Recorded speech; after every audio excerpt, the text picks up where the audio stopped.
नमस्कार दर्शकों, सुप्रभात। स्वागत है आपका दूरदर्शन मध्य प्रदेश के सबसे खास कार्यक्रम नमस्कार एमपी में। और जैसा कि आपको ज्ञात है, इस कार्यक्रम के माध्यम से हम आपको कई सारी जानकारियां प्रदान करते हैं, साथ ही साथ ले जाते हैं सैर पर भी, देते हैं फिटनेस के मंत्र भी। आज के कार्यक्रम की शुरुआत करते हैं। सबसे पहले मैं आपको बता दूं कि आज की बात में हम किन विषयों पर बात करने जा रहे हैं। सबसे पहला विषय बहुत ही महत्वपूर्ण है। बात करेंगे हम आर्टिफिशियल इंटेलिजेंस और डीप फेक टेक्नोलॉजी के बारे में, मिलवाएंगे आपको विषय विशेषज्ञ से भी। और दूसरा विषय भी बहुत ही महत्वपूर्ण है, बात करेंगे गर्भवती महिलाओं के बारे में और डेंगू से कैसे वे करें बचाव, इसके बारे में। और हमारे साथ होंगी डॉक्टर भी, उनसे भी मिलवाएंगे। साथ ही आज चर्चा करने जा रहे हैं हम मौसम के बारे में। मौसम का मिजाज भी कुछ गड़बड़ है तो उस पर भी चर्चा करेंगे और मिलवाएंगे हमारे मेहमान से। हमारे साथ होंगे एक समाज सेवक, लेकिन उससे पहले आप नोट कर लीजिए हमारे टोल फ्री नंबर्स, जिससे आप भी जुड़ सकते हैं हमारे आज के कार्यक्रम से। हमारा नंबर है 0755266049 और दूसरा टोल फ्री नंबर है 180023300340। दर्शकों, कार्यक्रम की शुरुआत करते हैं। जैसा कि हमें पता है कि हम दिन की शुरुआत करते हैं तिथि से, तो नजर डालते हैं आज की तिथि पर। आज की तिथि विक्रम संवत 2080 मार्गशीर्ष माह है, कृष्ण पक्ष दशमी है और 7 दिसंबर 2023 तिथि है, दिन है गुरुवार। ये तो बात हुई तिथि की। विचार भी बहुत महत्वपूर्ण है। कई ऐसे महत्वपूर्ण विचार होते हैं जिनको सुनकर, जिनको अपनाकर हम अपना जीवन बदल सकते हैं। तो आइए नजर डालते हैं क्या कुछ खास है विचार में। प्रेम चाहे किसी से भी हो, वह कभी अधिकार का दावा नहीं करता, क्योंकि प्रेम स्वतंत्रता देता है। और ये विचार है रविंद्रनाथ टैगोर जी का। ऐसे कई महत्वपूर्ण विचार रविंद्रनाथ टैगोर जी ने हमें दिए, जिससे हम अपना जीवन संवार सके। दर्शकों, इतिहास भी बहुत महत्वपूर्ण है। जैसा कि हमें पता है, हर दिन कुछ ना कुछ खास घटित होता है इतिहास में। आज ही के दिन यानी कि 7 दिसंबर को क्या कुछ खास घटित हुआ इतिहास में, नजर डालते हैं।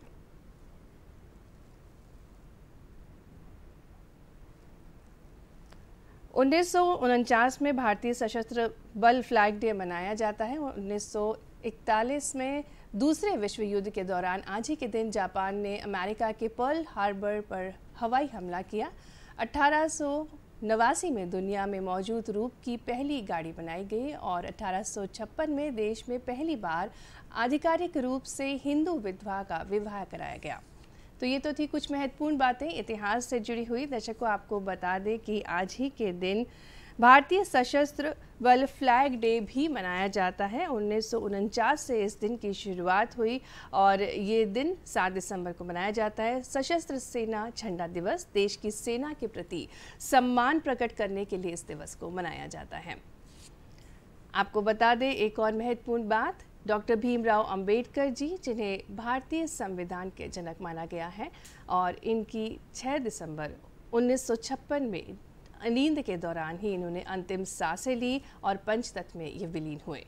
और इस दिवस को महापरिनिर्वाण दिवस के रूप में मनाया जाता है और इस दिवस को दूरदर्शन केंद्र में भी बनाया गया। और उससे पूर्व पुनः आपको बता दें कि आज सशस्त्र सेना झंडा दिवस है। हर साल 7 दिसंबर को ये दिवस मनाया जाता है। सशस्त्र सेना झंडा दिवस देश की सेना के प्रति सम्मान को प्रकट करने के रूप में मनाया जाता है। ये उन जाबाज सैनिकों के प्रति एकजुटता दिखाने का दिन है जो देश की तरफ आंख उठाकर देखने वालों को लोहे लेते हुए शहीद हो जाते हैं। और ऐसे शहीदों को ही समर्पित है आज का झंडा दिवस।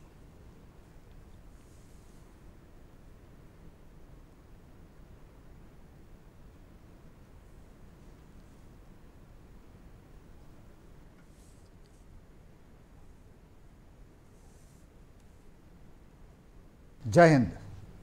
सशस्त्र सेना झंडा दिवस 2023 के शुभ अवसर पर मैं समस्त भूतपूर्व सैनिक समुदाय एवं सशस्त्र सेनाओं की तरफ से आप सबका हार्दिक अभिनंदन करता हूं। भारतीय सशस्त्र सेनाएं एवं भारतीय नागरिकों के बीच विश्वास, श्रद्धा एवं अनुराग का अटूट संबंध है।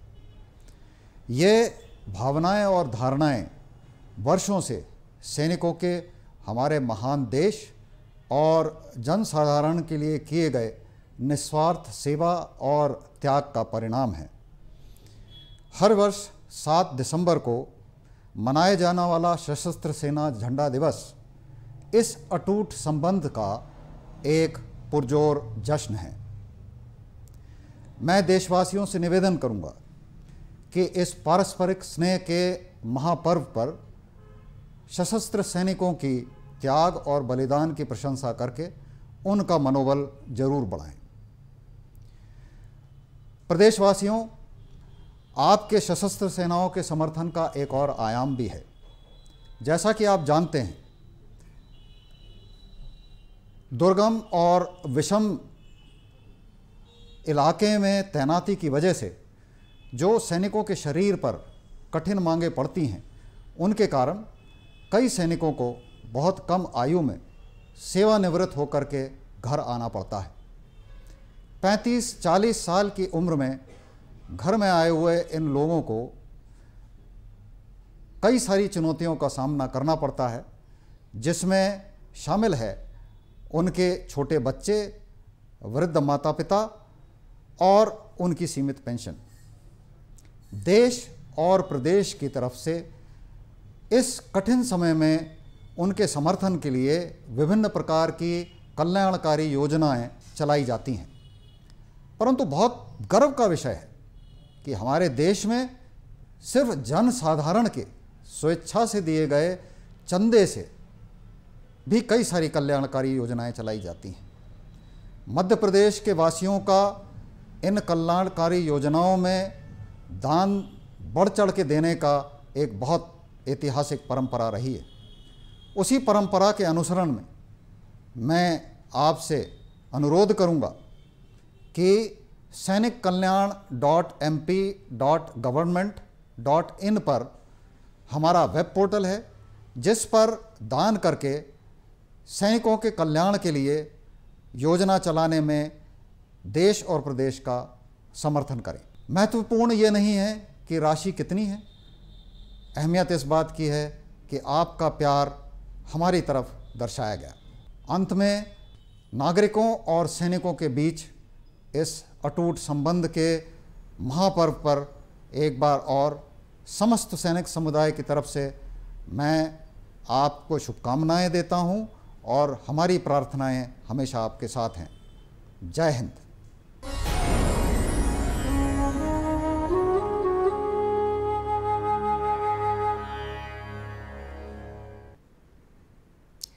तो ये तो था संदेश ब्रिगेडियर अरुण नायर जी का झंडा दिवस पर। और जैसा कि हमने आपको पूर्व में बताया, डॉक्टर भीमराव अंबेडकर जी, जिन्हें भारतीय संविधान का जनक भी कहा जाता है, और इन्होंने 6 दिसंबर 1956 में निद्रा के दौरान ही अंतिम सांस ली थी और पंचतत्व में विलीन हुए थे।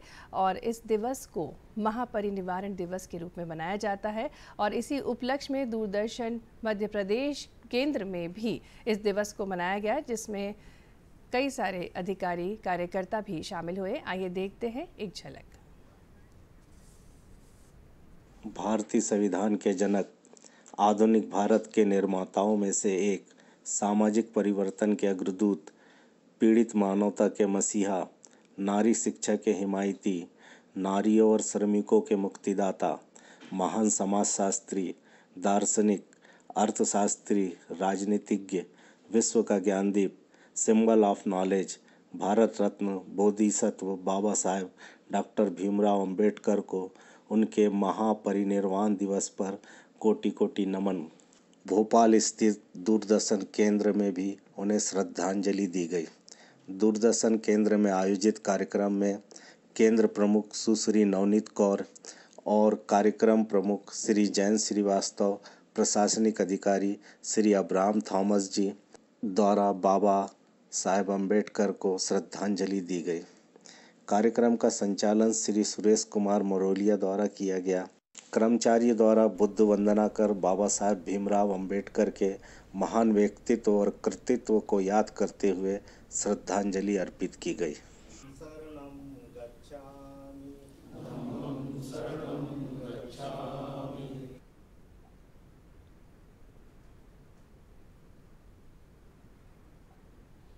तो ये तो थी कुछ झलकियाँ दूरदर्शन मध्य प्रदेश की। दर्शकों, आज की बात की शुरुआत करते हैं। आज हम बात करने जा रहे हैं आर्टिफिशियल इंटेलिजेंस और डीप फेक टेक्नोलॉजी के बारे में। और जैसा कि हमें पता है, टेक्नोलॉजी ने मनुष्य के जीवन में क्रांति उत्पन्न कर दी है। आजकल कई सारे ऐसे वीडियोस होते हैं जिसे हमें देखकर लगता है कि वाकई में ये संभव है। जैसा कि हाल ही में अमेरिका के राष्ट्रपति हमें चालीसा पढ़ते नजर आए, और ये सब संभव हो पाता है डीप फेक टेक्नोलॉजी के द्वारा।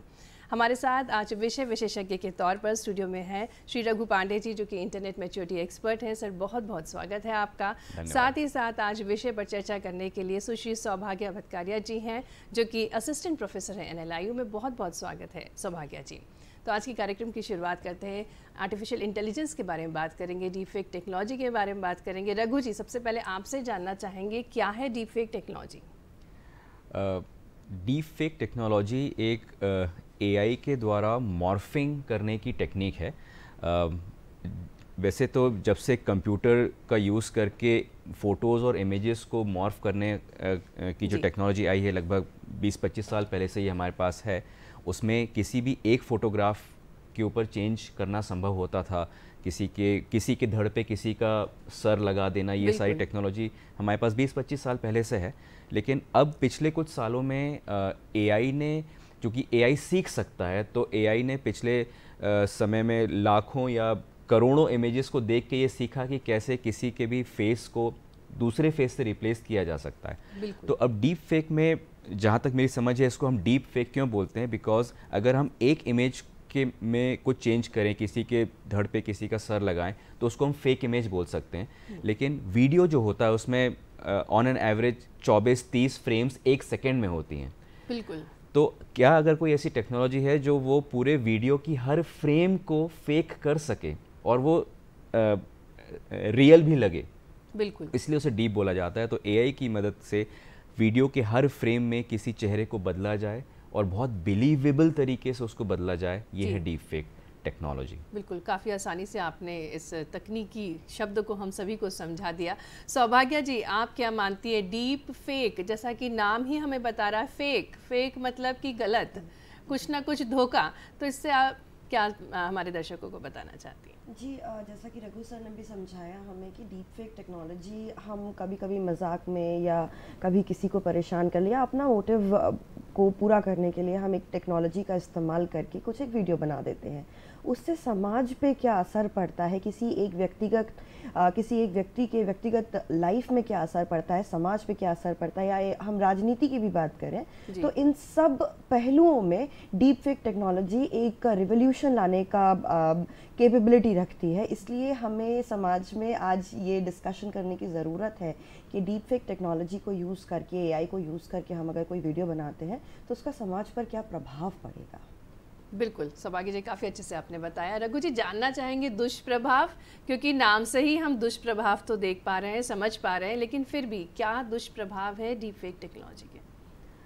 बहुत सारे दुष्प्रभाव हैं। जैसे अभी सौभाग्या जी ने बताया, जितने भी फील्ड्स हैं, वो आप पॉलिटिक्स देख लें या लॉ एंड ऑर्डर पॉलिटिक्स, इन सभी में किसी को भी इम्पर्सोनेट करना, यानी कि धोखे से किसी और की इमेज दिखा के उससे कुछ बात बुलवा देना और ये मैसेज करोड़ों लोगों तक इंटरनेट के माध्यम से पहुंच जाना, ये बहुत बड़ा दुष्प्रभाव है। अगर हमारे देश के कोई जाने माने नेता के मुंह से कोई ऐसी बात निकल रही है जो या तो बहुत गलत है या एम्बैरेसिंग है या भड़काऊ है, बाद में ज़रूर प्रूव हो सकता है कि ये एक डीप फेक वीडियो था, लेकिन इनिशियल कुछ घंटों में या दिनों में जिन लोगों के पास पहुंची वो बात, तो उनके मन पे क्या असर पड़ा, क्या उसकी वजह से क्या वो कुछ गलत काम करने को मोटिवेट हो गए, और इससे ओवरऑल सोसाइटी में ट्रस्ट के मामले में बहुत ज़्यादा फ़र्क पड़ेगा। ट्रस्ट लेवल्स बहुत डाउन हो जाएंगे लोगों के। बिल्कुल।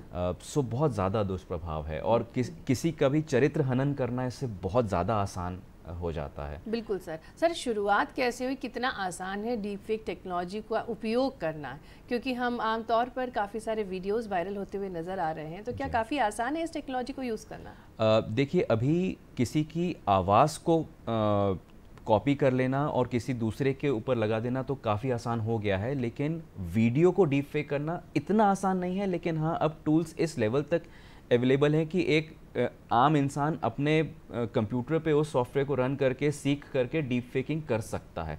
थोड़ा लर्निंग कर्व यानी कि सीखने में समय देना पड़ सकता है अभी, लेकिन मैं जिस तरह से देख रहा हूँ एआई के टूल्स कितने केपेबल होते जा रहे हैं, विद इन 1 ईयर मुझे ऐसा लग रहा है कि आप अपने लैपटॉप पे बैठ के 5-10 मिनट का वीडियो डीप फेक कर सकते हैं किसी का भी। बिल्कुल। कानून की बात करेंगे, हमारे साथ सौभाग्या जी हैं।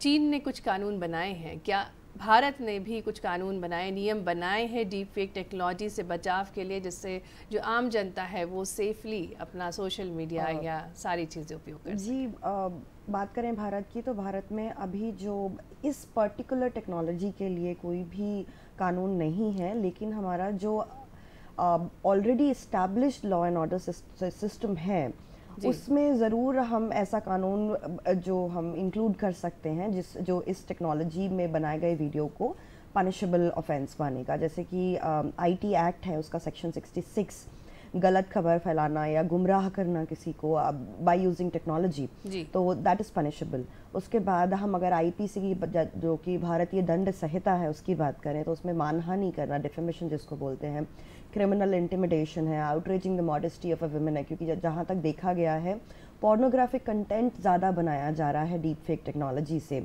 तो outraging the modesty of a women, creating and circulating pornographic content, इस तरीके के जो ऑफेंसेस ऑलरेडी इस्टेब्लिश्ड लेजिस्लेशंस हैं उसमें हम डीप फेक टेक्नोलॉजी को भी इंक्लूड करके उसको पनिशेबल ऑफेंस कर सकते हैं। बिल्कुल। सौभाग्य जी, किस टाइप के क्राइम ज़्यादा देखे गए हैं? अगर इस सेक्टर की बात करें, डीप फेक टेक्नोलॉजी की बात करें, तो कहाँ क्राइम ज़्यादा बढ़ते हैं? मैं आपको बहुत ही सिस्टमैटिक तरीके से बताना चाहूँगी। जैसे हम राष्ट्रीय लेवल पे बात करें तो नेशनल सिक्योरिटी एक बहुत बड़ी इशू होती है। जैसे यूक्रेन में अभी यूक्रेन रशिया वॉर के दौरान उसके दौरान यूक्रेन के जो प्रेसिडेंट हैं उनका एक डीप फेक टेक्नोलॉजी का वीडियो आया था दैट द मिलिट्री जो है वो उनकी सरेंडर कर रही है। बिल्कुल। इस प्रकार से वो नेशनल सिक्योरिटी, जैसे कोई हमारे बड़े नेता हैं या हमारे जो आर्मी ऑफिसर्स हैं, उनका कुछ ऐसा कंटेंट बना के दिया जाए जो कि हमारे इंटरनेशनल रिलेशंस में उसको इफेक्ट करे। एक तो वो हो गया। दूसरा, सामाजिक जो हिंसा फूहड़ता दिखाई जाएगी उसमें, उससे लोगों के मानसिक स्वभाव में क्या परिवर्तन आ सकता है। दूसरा, राजनीतिक इसका भी यूज़ होता है कि हम किसी पॉलिटिकल आइडेंटिटी को डिफेम करना, किसी पॉलिटिकल लीडर को हम डिफेम कर रहे हैं, उनके बारे में गलत अफवाह फैला रहे हैं, ये सब चीज़ें। चौथा जो पहलू है उसे हम व्यक्तिगत पहलू भी बोल सकते हैं, जहाँ पर अश्लीलता, मानहानि और हम किसी को पर्टिकुलरली उनकी प्राइवेसी को ब्रीच करते हैं। इस तरीके से डीप फेक टेक्नोलॉजी हमारे हर पहलू में जाकर, हमारे एक लाइफ के हर एस्पेक्ट में जाकर उसे इम्पैक्ट कर सकती है। बिल्कुल सौभाग्य जी, काफ़ी अच्छे से विस्तार से आपने समझाया कि किस प्रकार से हम कानून की मदद से भी अपनी सुरक्षा रख सकते हैं। रघु जी, आपसे जानना चाहेंगे कि ये टारगेट ऑडियंस, टारगेट पीपल कौन है डीप फेक टेक्नोलॉजी के? क्योंकि जो टेक्नोलॉजी यूज़ करते हैं वो युवा हैं, उनके लिए इंटरनेट मैच्योरिटी सबसे महत्वपूर्ण है, लेकिन टारगेट ऑडियंस कौन है और उनको क्या सुरक्षा रखनी चाहिए? इसके टारगेट ऑडियंस सभी हैं, मतलब कोई भी व्यक्ति किसी भी टारगेट ग्रुप को इन्फ्लुएंस करना चाहता है, पॉजिटिवली हो या नेगेटिवली हो। वैसे नेगेटिव इन्फ्लुएंस के लिए ज़्यादा इस्तेमाल किया जा रहा है डीप फेक का। वो बच्चों को ये दिखाना कि आपका चहेता हीरो आपके लिए कुछ बोल रहा है कि आप इस तरह की चीज़ें खाना चाहिए या आपको ये करना चाहिए लाइफ में, वो एक टारगेट ऑडियंस बच्चे हो सकते हैं। या युवाओं को गुमराह करने की कोशिश करना कि भाई अगर ये व्यक्ति ड्रग्स ले रहा है तो आप क्यों नहीं ड्रग्स ले रहे हैं। बिल्कुल। या फिर इवन बुजुर्गों तक ऐसी बातें पहुंचाना कि जिससे उनसे कुछ फ़ायदा उठाया जा सके। तो इसके टारगेट ऑडियंस सभी हैं। जी, सुरक्षा किस प्रकार की जाए? देखिए, इंटरनेट मैच्योरिटी जब हम बच्चों को सिखाते हैं तो हम उसमें एक मंत्र उनको देते हैं, फास्ट कार सीक्रेट लोकेशन। अभी पूरा मंत्र तो मैं यहाँ नहीं बताऊँगा, लेकिन इसमें जो TFAST आता है उसमें ट्रस्ट विथ कॉशन। तो डीप फेक टेक्नोलॉजी से बचने के लिए या डीप फेक वीडियोस का असर आपके दिमाग पे कम हो उससे बचने के लिए आपको अपने दिमाग की दीवारें बहुत उठा के रखनी पड़ेंगी। यानी कि कोई भी विचार बहुत इजीली आपके दिमाग में प्लांट ना किया जा सके, इसके लिए आप ट्रस्ट विथ कॉशन यानी कि विश्वास करने से पहले शक करें। कोई भी वीडियो कितना भी बिलीवेबल दिख रहा हो उसके ऊपर शक करें कि ये जो बात बोल रहा है ये इसी ने बोली है कि नहीं। तो हम एक ट्रस्ट क्राइसिस की तरफ बढ़ रहे हैं, लेकिन वो मजबूरी भी है, हमको शक करना सीखना पड़ेगा। बिल्कुल रघु जी, एक आम तौर पर देखा गया आजकल फ़ोटो वायरल करना, वीडियो वायरल करना बहुत आम सी बात हो गई है। तो इसको आप क्या सही मानते हैं? कई लोग डरे भी हुए हैं क्योंकि ऐसी कई सारी खबरें हैं कि फ़ोटोज़ कैप्चर करके वीडियोस बना देते हैं और फिर उनके साथ क्राइम होता है। जी, बहुत ही अच्छा क्वेश्चन आपने पूछा। मैं सोशल मीडिया पे देखता हूँ बहुत से लोग अपनी खुद की क्लोजअप फ़ोटोज़ जो हैं, या अपने बच्चों की या अपने रिश्तेदारों की बहुत सारी क्लोजअप फ़ोटोज़ लगातार डालते रहते हैं। जितनी ज़्यादा किसी भी व्यक्ति की क्लोजअप फ़ोटोज़ अवेलेबल रहेंगी, साइड फेस, फ्रंट फेस, ये तो उतना ज़्यादा डीप फेक करना आसान हो जाएगा। किसी और के धड़ पे इस फोटो को लगाना उतना ज़्यादा आसान होता है। तो सबसे क्विक टिप अगर आप चाहें तो मैं ये दे सकता हूँ कि कम से कम क्लोजअप फोटोज़ आपके और आपके बच्चों की जानी चाहिए। बहुत अच्छा सुझाव रघु जी, हमारे दर्शकों के लिए सुझाव ये बहुत ही महत्वपूर्ण है कि आप क्लोजअप फोटोज़ जो हैं वो कम से कम अपलोड करें, क्योंकि इससे ही संभव है डीफेक टेक्नोलॉजी का उपयोग कर सकता है कोई भी और आपके वीडियोस वायरल कर सकता है। हमारे साथ एक कॉलर जुड़े हैं, प्रदीप साहू जी, बहुत बहुत स्वागत है आपका। प्रदीप जी, आप अपना प्रश्न पूछ सकते हैं। जी जी, स्वागत है सर आपका, आप अपना प्रश्न पूछ सकते हैं। हाँ, गुड मॉर्निंग।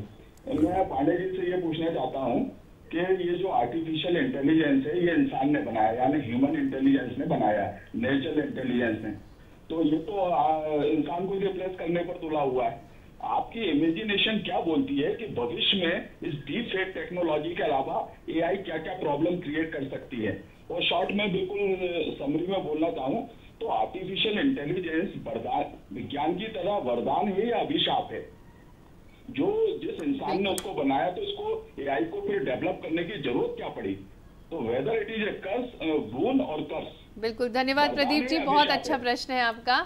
और ये पूछना चाह रहे हैं एआई से क्या कुछ फायदे भी संभव हैं?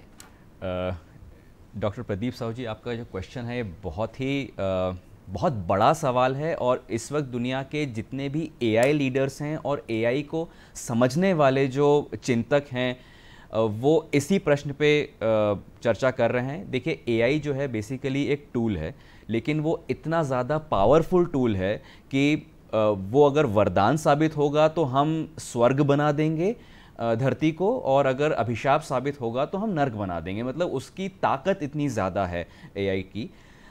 सो ये चर्चा करना कि इससे हम कैसे फ़ायदा उठाएं और इसके नुकसानों से कैसे बने, इस वक्त सबसे बड़ा टॉपिक बना हुआ है, बिल्कुल चर्चा का विषय बना हुआ सबसे बड़ा। बिल्कुल, सौभाग्य जी, आपसे जानना चाहेंगे, कोई अगर पीड़ित है, किसी के साथ डीफेक टेक्नोलॉजी के माध्यम से कुछ क्राइम हुआ है, तो वो कहाँ संपर्क कर सकते हैं और कहाँ से उनको मदद प्राप्त हो सकती है? जी, सबसे पहले मैं बताना चाहूँगी, अगर कोई ज़रूरी नहीं कि हमें पीड़ित ही होना है या हमारी ही वीडियो वायरल होनी होती है या मैं विक्टिम हूँ, मैं एक जागरूक नागरिक की तरह भी बिहेव कर सकती हूँ कि अगर मैंने देखा है कि मेरे जान पहचान में या किसी और इंसान के साथ ये क्राइम हुआ है तो उसको रिपोर्ट करना होता है नेशनल साइबर क्राइम पोर्टल पर। हम रिपोर्ट जनरेट कर सकते हैं और उस वीडियो का लिंक भेज सकते हैं जहाँ पर हमें लगता है कि डीपफेक टेक्नोलॉजी यूज़ करके कोई ऑफेंस किया जा रहा है। दूसरा एक हेल्पलाइन नंबर है 155260, जो कि साइबर हेल्पलाइन नंबर है, जहाँ पर आप अपना वीडियो या रिपोर्ट कर सकते हैं कि इस वेबसाइट पर ये वीडियो है अपलोडेड है जो कि ख़राब है। तीसरा मैं दिल्ली हाई कोर्ट का एक जजमेंट जो कि 26 अप्रैल 2023 को ये आया है, जो कि एक पोर्नोग्राफिक कंटेंट जो ऑनलाइन जनरेट किया गया था उससे रिलेटेड है। तो उन्होंने, दिल्ली हाई कोर्ट ने, क्योंकि हमारे यहाँ लॉ नहीं है इसलिए हम हाई कोर्ट के जजमेंट को ही लॉ मान सकते हैं, तो उन्होंने ये बोला है कि जो सर्च इंजन होते हैं जैसे गूगल, बिंज, ये सब आप यूज़ करते हैं सर्च इंजन, तो उनकी भी रिस्पॉन्सिबिलिटी है कि अगर कोई भी साइबर क्राइम से रिलेटेड वीडियो जनरेट किया गया है और सर्च इंजन पे अवेलेबल है, तो उन पे भी रिस्पॉन्सिबिलिटी है कि उनको सबसे पहले उसे ढूंढ के डिलीट करना है, एक्सेसिबल नहीं बनाना है। दूसरा, जो इंटरमीडियरीज होते हैं, जो वेबसाइट प्रोवाइडर्स होते हैं, उन पे भी ये रिस्पॉन्सिबिलिटी है कि अगर आपको कोई रिपोर्ट करता है कि ये एक ऑफेंसिव वीडियो है, तो उसे वो within 24 hours cyber centre police का जो होता है, और दूसरा इंटरमीडियरीज के जो ऑफिस होते हैं, उनके पास 24 घंटे का समय दिया गया है कि आपको अगर कोई रिपोर्ट किया गया है मैटर, तो उसको 24 घंटे के अंदर उसे डिलीट करना है। तो हम अगर हम प्रिवेंशन नहीं कर सकते हैं तो क्योर तो ज़रूर कर सकते हैं इस चीज़ का। बिल्कुल, आपने बहुत अच्छे से बताया और आप लोग भी नोट कर लीजिए हेल्पलाइन नंबर, जो मैम ने एक हेल्पलाइन नंबर बताया, साइबर हेल्पलाइन नंबर है 155260, और जो हाई कोर्ट के बारे में मैम ने बताया है वो भी आप ध्यान रखिए और जिससे आपको मदद प्राप्त कर सकते हैं अगर आप भी कहीं उलझे हैं तो। रघु जी, आपसे जानना चाहेंगे, जो नए युवा बच्चे हैं जो टेक्नोलॉजी सीख रहे हैं, वो किस माध्यम से डीप फेक टेक्नोलॉजी सीख जाते हैं? देखिए, आर्टिफिशियल इंटेलिजेंस के जितने भी टूल्स अब बन रहे हैं उनको सीखने में बहुत कठिनाई आती नहीं है, क्योंकि आर्टिफिशियल इंटेलिजेंस टूल्स से काम करवाने के लिए उसको सिर्फ प्रॉम्प्ट देना पड़ता है, यानी कि अपने साधारण भाषा में बोलना पड़ता है कि भाई ये करके दे दो। बिल्कुल। तो डीप फेक टेक्नोलॉजी या डीप फेक टूल भी है, उसको आप एक वीडियो दे दें कि भाई ये वीडियो है जिसे आपको डीप फेक करना है, ये दूसरा फेस है जिसे आपको दूसरे के धड़ पे लगाना है, और मुझे ऐसा ऐसा करके दे दें, साधारण भाषा में बता दें। तो ये बहुत ही अच्छी और बहुत ही बुरी बात है कि आर्टिफिशियल इंटेलिजेंस का कोई भी टूल हो उसको सीखने में बहुत ज़्यादा समय किसी को देना पड़ता नहीं है। और यहीं पर इंटरनेट मैच्योरिटी कितनी महत्वपूर्ण है? इंटरनेट मैच्योरिटी यहाँ पे और ये कैसे सिखाई जाए? जो बच्चे हमारे आर्टिफिशियल इंटेलिजेंस सीख रहे हैं और उसके माध्यम से कई सारी और चीज़ें जो कि समाज के लिए सही नहीं है, तो उनके लिए आप क्या बोलना चाहेंगे? देखिए, एआई का इम्पैक्ट इंटरनेट के हर कोने पे दिखने वाला है। वो सोशल मीडिया पे आप प्रोफाइल देखें तो शक करें कि हो सकता है कोई मतलब फेक पर्सन हो। अगर आपके पास कोई ईमेल आता है तो आप सोचें कि क्या ये एआई ने तो नहीं भेजा है। इंटरनेट पे आने वाली बहुत सारी इमेजेस, बहुत सारे वीडियोस, इन सभी के ऊपर एआई का इम्पैक्ट आने वाला है, इसलिए आपको लगातार एक हाई कॉशन मोड में रहना ही पड़ेगा। बिल्कुल। एआई के नेगेटिव से बचने के लिए। पॉजिटिव्स इसके बहुत सारे हैं, लेकिन आज उस चर्चा को हम आगे नहीं बढ़ा पाएंगे, वो लंबी चर्चा हो जाएगी। बिल्कुल, बहुत बहुत धन्यवाद रघु जी, बहुत बहुत धन्यवाद सौभाग्या जी, आपने बहुत ही महत्वपूर्ण जानकारी हमारे दर्शकों को दी। कितना महत्वपूर्ण है एआई का उपयोग और किस प्रकार से डीप फेक टेक्नोलॉजी से कई सारे नुकसान हैं और उसका सही उपयोग किस प्रकार से हो सकता है। आपने बहुत ही अच्छी जानकारी दी, बहुत बहुत शुक्रिया। दर्शकों, अब हम बात करने जा रहे हैं मौसम की मिजाज के बारे में। आज जैसा कि हमको ज्ञात है कि आंध्र प्रदेश में, तेलंगाना में, चेन्नई में मौसम के मिजाज बदला हुआ है। मध्य प्रदेश में भी हम देख सकते हैं कि काफ़ी कुछ बदलाव आ रहा है मौसम में। तो आज इसी पर चर्चा करेंगे। हमारे साथ जुड़ेंगे श्री HS पांडे जी, जो कि मौसम वैज्ञानिक हैं। स्वागत है सर आपका। सर, जी सर, जानना चाहेंगे मौसम के मिजाज के बारे में। काफ़ी ज़्यादा बदलाव देखा जा रहा है और सर्दी की शुरुआत ही काफ़ी सर्द है, इसके बारे में आप हमारे दर्शकों को बताएं। हाँ, देखिए मैडम, जैसा आपने कहा भी कि जो साइक्लोनिक जो तूफान था बंगाल की खाड़ी और तमिलनाडु आंध्र प्रदेश के ऊपर में, वो तूफान अब लगभग कमजोर हो गया है और वो साउथ छत्तीसगढ़ के ऊपर में एक चक्रवाती हवा के घेरे के रूप में तब्दील हो गया है। कुल मिलाकर ये समझें कि अब जो आने वाला जो 3 से 4 दिन का जो मौसम है मध्य प्रदेश के लिए खासकर, वो बिल्कुल अब साफ रहने की उम्मीद है, धूप भी खिलने की उम्मीद है और साथ ही साथ जो रात्रि का तापमान है वो गिरने की पूरी संभावना बनी हुई है। जी सर। तो ठंड का एहसास प्रदेशवासियों को फिलहाल आगामी 3 से 4 दिन तक देखने को मिलेगा। बिल्कुल। में थोड़ी सी राहत धूप खिलने के कारण जरूर रहेगी। बिल्कुल सर, किसानों के लिए क्या कुछ कहना चाहेंगे आप? उनको किस प्रकार से अपनी फसलों का ध्यान रखना चाहिए? देखिए, अब तो किसान, चूंकि धूप निकलना, फसलों के लिए धूप का निकलना बहुत ही आवश्यक होता है, अन्यथा कीट पतंगे उसमें फसलों पे लग जाते हैं। तो अभी तो वो अब आगे का कार्रवाई वो अभी कर सकते हैं, जो भी उनको बोनी वगैरह करना हो तो बोनी के लिए कर सकते हैं कार्य। और यदि उनके खेतों में पानी जमा ना हो तो अब वो अपने आगे का कार्य, जिसको कि अभी तक उन्होंने पानी के कारण या बादलों के कारण रोक के रखा था, दवा वगैरह का छिड़काव भी जो करना होता है वो अभी वो कर सकते हैं। बिल्कुल सर, दिसंबर माह में और कितनी सर्दी पड़ने का अनुमान है?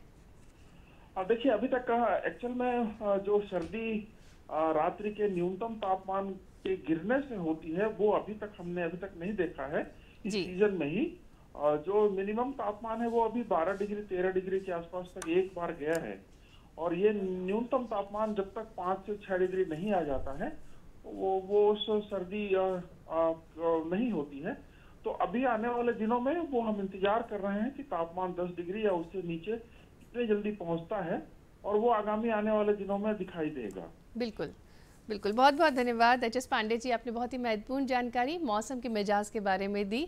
और यहीं पर हम लेंगे एक छोटा सा विराम और जल्द ही आपसे जुड़ते हैं।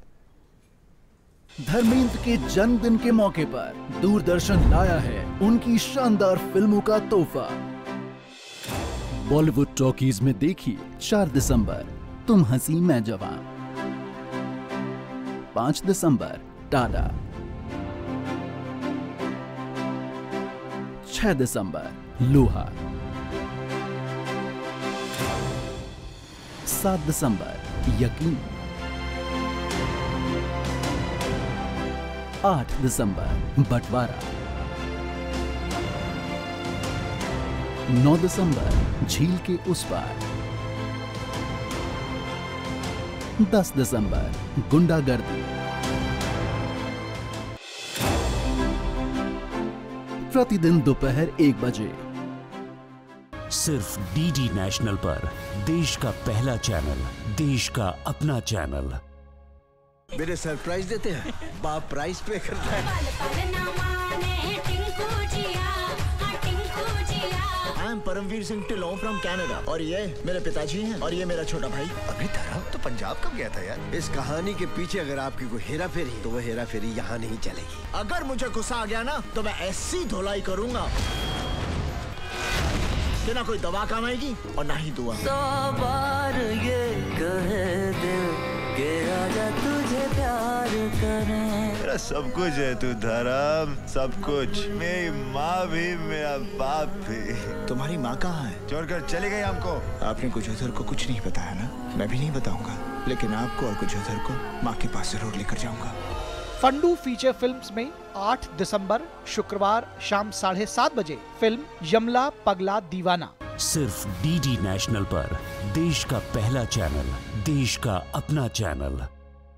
तेरी चाहत का खतरनाक तीर उसके दिल में उतर गया है। प्यास भड़की है सरे शाम से जलता है बदन। इसी वक्त दिल्ली की जानिब लौट जा और सुल्तान शमशुद्दीन अल्तमश की सल्तनत संभाल। रजिया खातून दरबार में वारिद हो रही है। तेरे भाई फिरोज शाह ने हमारी मासूम बेटी को अपने नापाक हरम में तलब किया है। शैतान, एक मुजरिम को कैद से छुड़ा ले जाना संगीन जुर्म है। तेरी मौत हूँ मैं, मेरा इंतजार कर। मेरी मासूम बेटी की आबरू लूट ली एक जालिम ने। बता कौन जालिम है वो? ये जालिम याकूत। ये तहमत मेरी मौत की साजिश है।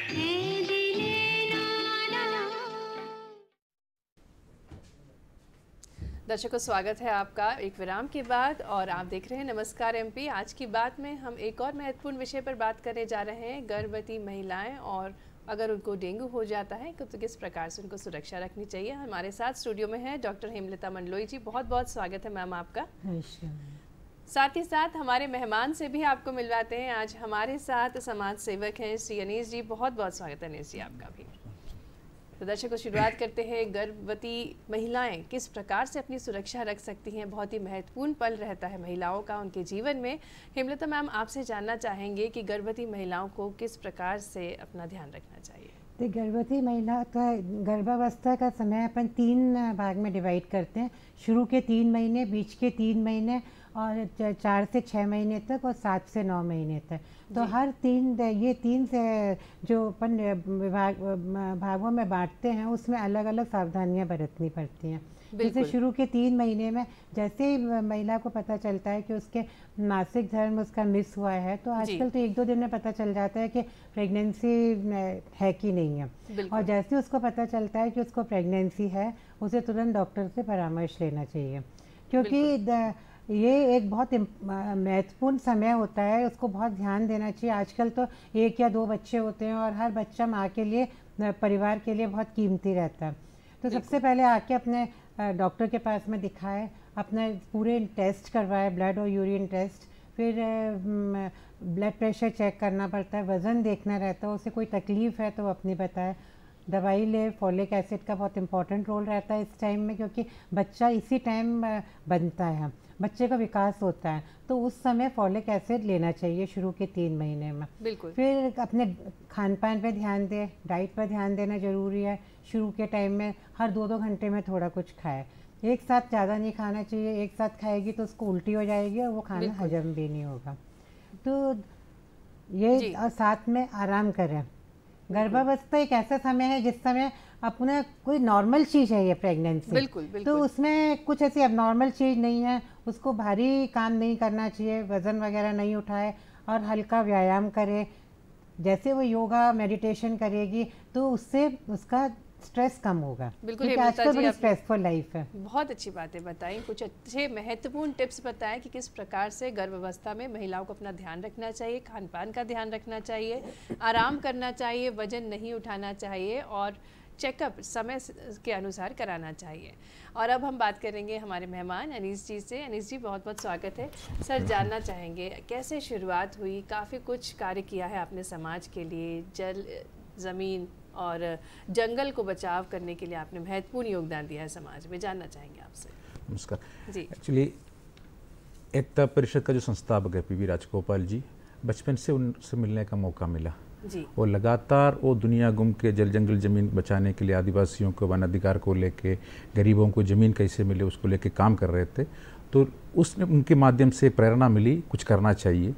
तो उस प्रेरणा के माध्यम से सेवाग्राम आए हम लोग। सेवाग्राम में आए, गांधी जी के बारे में सीखने का मौका मिला। उसके बाद लगातार बिहार में जाके या नौजवान के साथ कैसे हिंसा मुक्त बिहार के ऊपर काम करें। तो हिंसा मुक्त बिहार के लिए हमने बड़ा एक कैंपेन किया।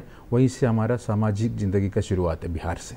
बिल्कुल जी सर। उसके बाद जो है लगातार बिहार से फिर मध्य प्रदेश आए, छत्तीसगढ़ आए। लगातार पिछले 20-25 सालों में खास करके जल जंगल ज़मीन को अधिकार आदिवासियों को, भूमिहीनों को कैसे मिले, साथ साथ जो कुछ भी आंदोलन देश में हो रहे हैं वो आंदोलन अहिंसात्मक आंदोलन कैसे बनाया जाए, क्योंकि हिंसा आंदोलन जो है हिंसक होने से पूरी तरह से उसके अधिकार नहीं मिल पाते, सफलता मिल नहीं पाता है। तो जो कुछ भी आंदोलन हो उनको अहिंसा के तरीके से कैसे आगे लिया जाए, उसके लिए हम लोग लगातार कार्यरत हैं। कौन कौन सी गतिविधियां आयोजित की जाती हैं? आपने कई सारे महत्वपूर्ण बातें बताई अहिंसा से जुड़ी हुई, तो कौन कौन सी गतिविधियां आप आयोजित करते हैं? लंबे समय से काम करने के बाद एकता परिषद के संगठन के साथ मिलकर हम लोग ये कर रहे हैं, एक तो जो कुछ भी आंदोलन चल रहा है उनको अहिंसात्मक आंदोलन के लिए प्रशिक्षित किया जाए, नए नए नौजवानों को अहिंसा की ओर मोड़े। दूसरी चीज़ से जो जिस तरह से परिवर्तन होते जा रहे हैं देश दुनिया में, नया जनरेशन जो है, नया पीढ़ी जो है वो ज़मीन से कहीं ना कहीं कटते जा रहे हैं। हम ये कोशिश कर रहे हैं नौजवान साथियों को ज़मीन से कैसे जुड़े, क्योंकि हमारा पूरा एजुकेशनल टेक्नोलॉजी सिस्टम में हमने दुनिया को बहुत बड़ा आगे कर दिया है। टेक्निकली हम इतनी बड़े हो गया है, लेकिन हमारा दिल जो है वो छोटे होते जा रहे हैं। उस कारण हम ज़मीन से दूर हो रहे हैं, परिवार से दूर हो रहे हैं, गांव से दूर हो रहे हैं। तो उन नौजवान साथियों को हम गांव से कैसे जुड़े, ज़मीन से कैसे जुड़े, क्योंकि हमारा देश पूरा खेती आधारित देश है। आने वाले पीढ़ी यदि खेती से नहीं जुड़ेंगे, हम लोग खाने के लिए कहाँ जाएंगे, बहुत बड़ी एक सवाल है। तो इस तरह की गतिविधि है। दूसरी एक गतिविधि है, खास करके जितनी भी योजनाएं सरकारी, युवा मिनिस्ट्री है, स्पोर्ट्स मिनिस्ट्री है, उसमें ज़मीन को कैसे लिया जाए, ज़मीन आधारित आजीविका में नौजवान को कैसे जोड़े, क्योंकि ज़मीन आधारित आजीविका के लिए नौजवान के लिए ज़्यादा कुछ कर नहीं रहे हम लोग। तो उसके लिए सरकार के साथ सबके साथ मिलकर ज़मीन आधारित आजीविका में नौजवान को कैसे लिया जाए। साथ साथ हम लोग भोपाल के आसपास पूरे नौजवान के साथ ऑर्गेनिक फार्मिंग को लेके लगातार हम लोग काम कर रहे हैं, क्योंकि पूरा अस्पताल इतनी बढ़ गया है, हमारा पूरा खाने का चीज़ जहर बनते जा रहा है। इसलिए तरीके से मतलब पूरी तरफ जैविक खेती की ओर कैसे जाए, शुद्ध खाना लोगों को कैसे मिले, उसमें नौजवान का भूमिका क्या है, इस तरह की अलग अलग गतिविधियां चल रही हैं। बिल्कुल, काफ़ी अच्छी सोच के साथ आपकी गतिविधियां आयोजित होती हैं, जिससे युवा जो है हमारे देश के वो प्रेरित हो सके, जंगलों से जुड़ सके, ज़मीन से जुड़ सके। हेमलता मैम, आपसे चर्चा जारी रखेंगे। गर्भावस्था की बात कर रहे थे, गर्भावस्था में सोनोग्राफी कितनी महत्वपूर्ण है और कौन कौन सी स्टेज में सोनोग्राफी करानी चाहिए प्रेग्नेंट वुमेन्स को? देखिए, सबसे पहले 3 महीने में एक सोनोग्राफी करानी चाहिए। उससे पता चल जाता है कि बच्चा ठीक से बना है कि नहीं बना है। कई बार क्योंकि कई चीज़ें होती हैं, मिस्ड अबॉर्शन हो जाता है जिसमें कि बच्चा की धड़कन नहीं आती है, तो ऐसे केस में उस प्रेगनेंसी को रखते नहीं है, उसे टर्मिनेट करना पड़ता है। तो पहली सोनोग्राफी और दूसरा ड्यू डेट भी निकालने में आसानी रहती है। पहले 3 महीने में, फिर सेकेंड ट्राइमेस्टर में जो अगले 3 महीने में एक सोनोग्राफी कराते हैं जिसको टारगेट स्कैन बोलते हैं 5 महीने में। 5 महीने में बच्चे में पता चल जाता है कि बच्चे में कोई विकलांगता तो नहीं है, क्योंकि आजकल 5 महीने तक, जैसे 20 हफ्ते तक, 20 से 24 हफ्ते तक हम लोग टर्मिनेशन अलाउड है कि अपन उस प्रेगनेंसी को टर्मिनेट कर सकते हैं, वो बच्चे को रखना नहीं है। तो ये सोनोग्राफी बहुत इंपॉर्टेंट होती है। टारगेट स्कैन 20 हफ्ते से लेकर 24 हफ्ते के बीच में कराना चाहिए। 24 हफ्ते में हार्ट की एबनॉर्मलिटीज भी पता चल जाती है, बच्चे में कोई हार्ट डिजीज़ तो नहीं है, और 20 हफ्ते तक कोई विकलांगता हो तो वो मालूम पड़ जाती है। इस दौरान आयरन और कैल्शियम बहुत इंपॉर्टेंट है, और पहला टीका लगवाना चाहिए। आज के पहले टेटनस टॉक्साइड अकेला लगता था, आजकल टीडी लगता है। टीडी वाले 2 टीके लगते हैं, एक लगता है जैसे पहली विजिट होती है 4 महीने में लगवा लें, और उसके 1 महीने के बाद में दूसरा टीका लगता है, या डिलीवरी के 1 महीना पहले दूसरा टीका लग जाना चाहिए। ये माँ को और बच्चे को, जो अपना नवजात शिशु होने वाला है, उसको डिप्थीरिया से भी बचाता है और टेटनस से बचाता है। बिल्कुल मैम, जैसा कि हम मौसम देख पा रहे हैं, नमी है मौसम में, और इसी नमी के कारण बहुत सारे मच्छर उत्पन्न होते हैं, और इस मच्छर से डेंगू और मलेरिया काफ़ी तादाद में फैलता है। तो इन गर्भ अवस्था में महिलाओं को कैसे अपना ध्यान रखना चाहिए कि वे बच सकें इस बीमारी से, और अगर हो जाए तो उपचार क्या है? कि इसके लिए हाइजीन और सैनिटेशन का बहुत इम्पोर्टेंट रोल है। अब ना हमेशा दूरदर्शन में बताते भी हैं कि आपको पानी कहीं पर भी इकट्ठा नहीं होने देना चाहिए, क्योंकि जो डेंगू का मच्छर होता है वो हमेशा फ्रेश पानी में पनपता है। तो जगह जगह जैसे बारिश हुई तो पानी इकट्ठा हुआ, उस पानी को इकट्ठा ना होने दें। गमले में पानी, आजकल लोगों को शौक़ रहता है गमले रखने का, या कुछ पेड़ लगाने अंदर रखना, तो उस पानी को बदलते रहें। और दूसरी बात है, मच्छरदानी का प्रयोग करें। घर में जाली, अपने खिड़कियों में जाली लगी रहे, या नायलॉन की जाली लगा लें, जो कि बहुत आसान रहता है। फिर मॉस्किटो रिपेलेंट्स आते हैं, ओडोमॉस लगाएं जी, ये अपना गुड नाइट रहता है वो लगाएं। और ज़रा भी जैसे डेंगू का मच्छर बहुत आसान है, लेकिन यही अगर बीमारी बढ़ जाए तो एक भयानक रूप ले सकती है। तो बुखार आता है अगर, तो बुखार आने में सिर्फ एक पैरासीटामोल की गोली लें, और भरपूर मात्रा पानी, लिक्विड्स बहुत लेना उनको ज़रूरी, किसी भी फॉर्म में जूस लें, सूप लें, या पानी का सेवन करें, और भरपूर आराम करें। ग्लूकोज ले सकते हैं, और उसके बाद में अपना ब्लड टेस्ट कराएं। डेंगू के टेस्ट अगर पॉजिटिव आ जाता है तो अपना ब्लड टेस्ट, जिसमें कि थ्रोम्बोसाइट्स का बहुत इंपॉर्टेंट रोल रहता है, प्लेटलेट्स का इंपॉर्टेंट रोल रहता है, और अपना WBC काउंट, ये 2 चीज़ की मॉनिटरिंग बराबर अगर होगी तो पेशेंट को कभी सीरियस नहीं होगा। बिल्कुल मैम, बहुत अच्छी बातें बताई आपने कि हाइजीन का ध्यान रखना सबसे महत्वपूर्ण है, और पानी इकट्ठा ना होने दें, और ओडोमास है, ऑलआउट्स है, ये सब प्रिकॉशन के तौर पर गर्भावस्था में महिलाएं यूज़ कर सकती हैं। हमारे साथ एक कॉलर जुड़े हैं भोपाल से, बहुत बहुत स्वागत है sir. Hello ma'am. Vijay ji, आपका स्वागत है, आप अपना प्रश्न पूछ सकते हैं। मंडली मैम से एक जानकारी देनी है हमें जी। महिलाओं में आजकल सिजेरियन का ज्यादा ये हो रहा है, ये तो नॉर्मल डिलीवरी के लिए महिलाओं के लिए कुछ टिप्स बताएं। देखिए, अपना मेन उद्देश्य होता है कि एक माँ, अपन एक स्वस्थ बच्चा और स्वस्थ माँ रहे। आजकल सिजेरियन का ज़्यादा इसलिए हो रहा है इंसिडेंस, क्योंकि लेट शादी हो रही हैं, और लेट शादी होने के कारण शरीर में, जैसे हम लोग बोलते हैं योगा करना चाहिए, थोड़ी फ्लेक्सिबिलिटी रहती है।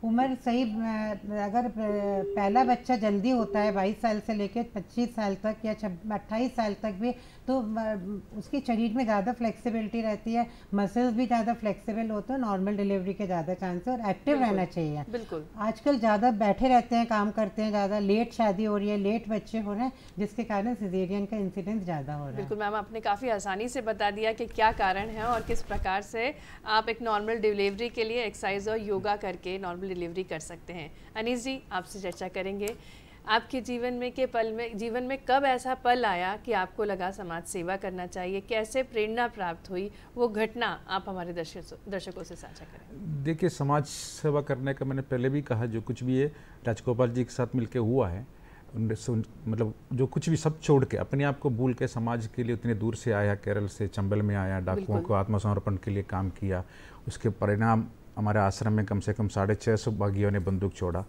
तो वो सब सुन के उसी समय से लगे थे, और एक एजुकेटेड स्टेट और इतना साउथ से आके फिर नॉर्थ इंडिया में काम करने का मौका मिला। वो ऐसा एक मौका था कि एक स्टेट में रह के हम हिंदुस्तान को समझ नहीं सकते, तो पूरी दुनिया घूमने का, पूरा देश घूमने का एक मौका इन्होंने दिया। तब से मन में सोचा था अपने लिए तो सब लोग जीता ही है, लेकिन समाज के लिए कुछ करते हुए हम कैसे जिए, ये काम 2000 से लेकर हम लगातार कर रहे हैं। बिल्कुल। और जैसा कि आपने बताया कि आपके प्रेरणा स्रोत रहे हैं स्वर्गीय सुब्बाराव जी, उनके बारे में हम जानना देखिए, सुब्बाराव जी हम सबका प्रेरणा स्रोत है। आज हम सब लोग देख रहे हैं, जैसे एनएसएस का कैंप वगैरह चलते जाता है, नौजवान जा रहे हैं। एनएसएस का संदेश, एनएसएस का कंसेप्ट ही उन्होंने डेवलप किया था। चंबल में डाकुओं का आत्मसमर्पण के लिए पूरा इतने देश के एक ज़माने का सबसे अच्छा इंग्लिश ट्रांसलेटर था वो साउथ से आके। उसके बाद वो पूरा चंबल में आके काम किया, दुनिया में नौजवानों को जोड़ने का। राष्ट्रीय युवा योजना के माध्यम से लगातार कैंप करते हुए उन्होंने जो काम किया है, तो बाई जी बहुत एक प्रेरणा स्रोत है। हमेशा उन्होंने एक चीज़ कहा है, दुनिया में एक मिनट भी किसी का बुराई करने के लिए न करे, हम सबका अच्छाई करे और प्रशंसा खूब सबके करें, क्योंकि हम लोग हमेशा प्रशंसा करने के लिए इतनी कंजूसी करते हैं लोगों को, उसके लिए कोई खर्चा नहीं लगता है। तो दुनिया को जो कुछ भी छोटा मोटा काम कर रहे हैं उसका बुराई और कमी न ढूंढते हुए उनका प्रशंसा करिए, उनको आगे बढ़ाइए। ये उन्होंने हमेशा हम सबको सिखाया है। बिल्कुल अनीस जी, आपने बहुत अच्छे से बताया कि किस प्रकार से आपके प्रेरणा स्रोत स्वर्गीय सुब्बाराव जी ने आपके जीवन में बदलाव लाया और युवाओं के जीवन में बदलाव ला रहे हैं, और किन किन क्षेत्र में आपका योगदान है, समाज के उत्थान के लिए आप किस प्रकार से अपना योगदान प्रदान कर रहे हैं। एक बड़े फील्ड आजकल हम लोग काम कर रहे हैं नौजवानों के बीच में। हमेशा हम लोग नौजवानों को ब्लेम करते हैं, खास करके अर्बन यूथ को, वो सुनता नहीं है, ये नहीं है, वो नहीं है। तो उनके साथ रह के लगातार, क्योंकि हम लोग जब तक नौजवान के साथ समय इन्वेस्ट नहीं करेंगे, आप उनको अंदर कोई बदलाव नहीं ला सकता है। तो पिछले 8 साल से लगातार हम लोग नौजवान के बीच में काम कर रहे हैं। एक तो है खास करके युवा एवं ज़मीन और यूथ को कैसे जोड़े। दूसरा है यूथ एंड नॉन वायलेंस। जो कुछ भी हम पढ़ाई कर रहे हैं आजकल, पूरा जो आप टेक्नोलॉजी के माध्यम से, एजुकेशन सिस्टम के माध्यम से पूरा जो न्यू जनरेशन है वायलेंस की ओर जा रहे हैं। इसलिए हम गांधी जी का देश है, बुद्ध का देश है, यहाँ हम सब के अंदर एक चीज़ है, वो है अहिंसा। उस अहिंसा को लगातार शिक्षा में कैसे प्रमोट करें नौजवान साथी, साहित्य में कैसे प्रमोट करें, अपने जीवन में। हम लोग कहते हैं ना, जैसे भी कोई भी सब्जी में नमक के बिना अच्छा नहीं लगता है, वैसे हर काम में अहिंसा को कैसे हम जोड़ें ताकि समाज भी शांतिपूर्ण रखे, नौजवान आगे आने वाला पीढ़ी भी है वो भी शांति को बरकरार रखे। उसके लिए हम लगातार नौजवान के बीच में कैंप कर रहे हैं, यात्राएँ कर रहे हैं। हमें पिछले साल दिल्ली से जनीवा तक हम लोग पैदल चले, जय जगत का नारा लेके, 50 लोग 10 देशों का। तो क्योंकि हिंदुस्तानों के अंदर सबसे ज़्यादा है, हर सबकी डीएनए में अहिंसा है, हम उसको एक्सप्लोर नहीं कर रहे हैं। हम हथियार के लिए इतनी खर्चा कर रहे हैं। तो हम सरकार से भी बात कर रहे हैं, हमारे साथ क्यों मध्य प्रदेश में हो या देश में हो, एक पीस मिनिस्ट्री क्यों ना हो, डिफेंस मिनिस्ट्री के लिए इतनी पैसा है। तो इस तरह हर लेवल पे हम लोग एजुकेशन में मैथ्स में कहाँ है अहिंसा, साइंस में कहाँ है अहिंसा, केमिस्ट्री में कहाँ है अहिंसा। तो हर एजुकेशन प्रोसेस में नॉन वायलेंट को कैसे प्रमोट करें, नॉन वायलेंट एजुकेशन को लेकर यूथ के साथ हम लोग स्थानीय लेवल पर भी, नेशनल लेवल पर भी, इंटरनेशनल लेवल पर भी बहुत बड़े कार्यक्रम चला रहे हैं। बिल्कुल अनीस जी, आपने सिर्फ भारत के कल्याण की नहीं, विश्व के कल्याण की सोच रखी है, और इसलिए आपने पैदल यात्रा की जिनेवा तक। आपसे किस प्रकार से युवा जुड़ सकते हैं अगर इस मुहिम से युवा जुड़ना चाहते हैं? देखिए, एक तो एकता परिषद का बहुत बड़ा एक प्लेटफॉर्म है, आप हमारा एकता परिषद का गूगल जा सकते, देख सकते। दूसरा, हमारा कार्य क्षेत्र मध्य प्रदेश के हर रीजन में है, 35 जिलों में है। हमारा कैंपस कटनी में है, जौरा में है जहाँ डाकुओं का आत्मसमर्पण हुआ था, भोपाल वालों के लिए गांधी भवन में हमारा कार्यालय है एकता परिषद की। तो हमेशा कभी भी आप जुड़ सकता है, कहीं भी आप गूगल में भी देखेंगे नॉन वायलेंस एंड पीस जय जगत एंड एकता परिषद, आप हमसे जुड़ जाएंगे। और हमेशा यूथ के लिए और न्यू जनरेशन लीडरशिप के लिए हम लोग काम कर रहे हैं। उसके लिए कोई भी किसी भी तरह का कोई भी यूथ प्रोसेस के लिए हर तरह का सपोर्ट और एक परिवार के तरह से हम लोग देने के लिए तैयार हैं। बिल्कुल अनीस जी, बहुत अच्छी सोच के साथ आप सभी आगे बढ़ रहे हैं। हमारे साथ हेमलता मैम हैं। हेमलता मैम जी, हम ये जानना चाहेंगे गर्भवती महिलाओं को खान पान का किस प्रकार से ध्यान रखना चाहिए, खासकर अगर वे डेंगू से पीड़ित हो गई हैं तो किस प्रकार से उनका खान पान होना चाहिए और उनको डॉक्टर से कब संपर्क करना चाहिए?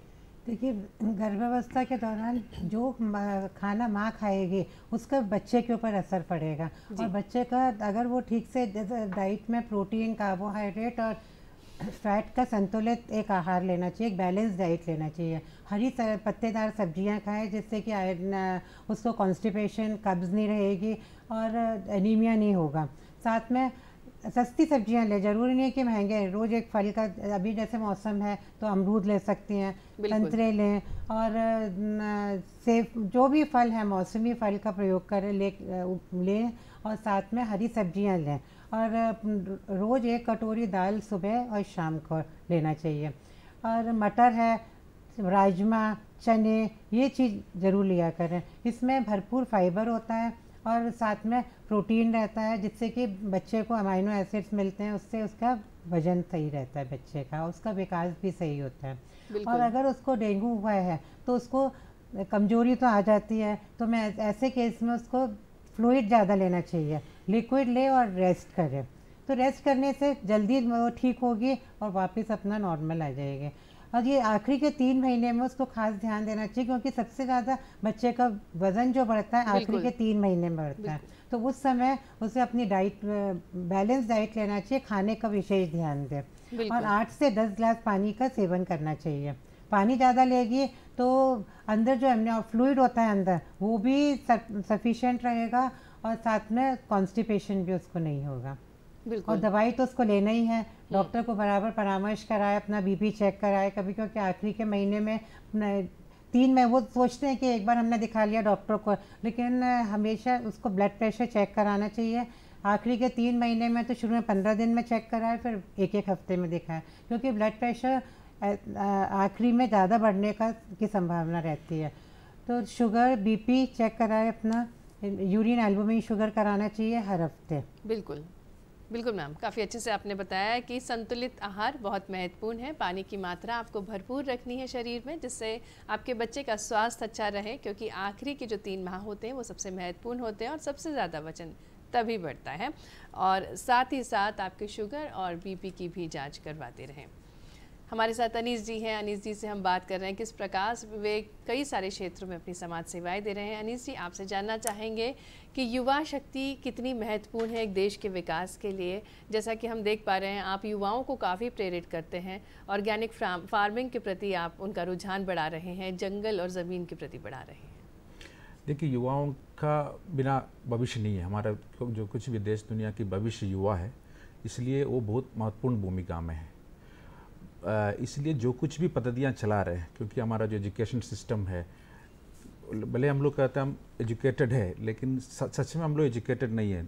एजुकेशन और लिटरेसी के बीच में बहुत बड़ा एक डिफरेंस है। हम अंग्रेज़ी बोलता है लेकिन उसको हम लोग एजुकेशन बोल देता है।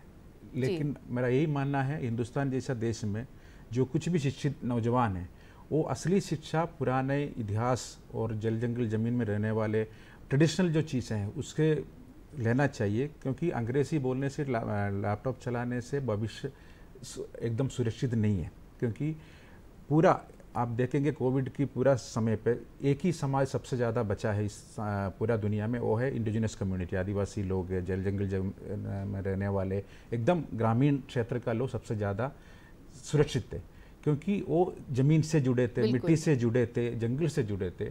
और न्यू जनरेशन जो है बिल्कुल एक कमरे में मतलब मिट्टी छुआ ही नहीं है, उनको पता ही नहीं है हम पीने वाले दूध कहाँ से आ रहे हैं, हम खाने वाले सब्जी कहाँ से आ रहे हैं। इसलिए उसको हमेशा सम्मान देते हुए, हम रोज़ 3 टाइम खाता है लेकिन खाना कहाँ से आ रहा है उसका रिस्पेक्ट नहीं है। तो किसानों को सम्मान करने का प्रोसेस, आदिवासियों को सम्मान करने का एक शिक्षा में लाना चाहिए। वैसे ही हम जल जंगल ज़मीन की बात करेंगे तो प्राकृतिक संसाधन है, उसमें भी इतने ख्याल रखें क्योंकि हम आखिरी जनरेशन नहीं है, आने वाले पीढ़ियों के लिए भी बचाए, उससे भी हम लोग शिक्षित कराते हैं। क्योंकि इतनी माइनिंग हो रहा है, इतनी लूट, इस तरह के काम हो रहा है, क्योंकि ऐसा लग रहा है लास्ट जनरेशन है।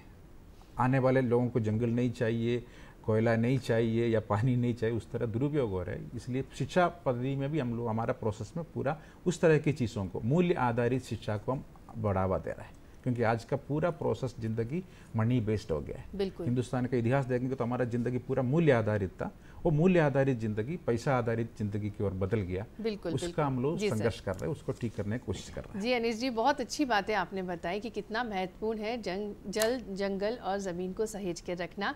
बहुत बहुत शुक्रिया अनीश जी। साथ ही साथ हमारे साथ थी डॉक्टर हेमलता मंडलोई जी। मैम आपका भी बहुत बहुत शुक्रिया, आपने हमारी गर्भवती महिलाओं को बहुत अच्छे से प्रेरित किया, उनको जागरूक किया, इसके लिए आपका बहुत बहुत धन्यवाद। दर्शकों, उम्मीद करेंगे आपको हमारा आज का कार्यक्रम काफ़ी पसंद आया होगा। इसी के साथ हम आपसे लेंगे इजाज़त। नमस्कार।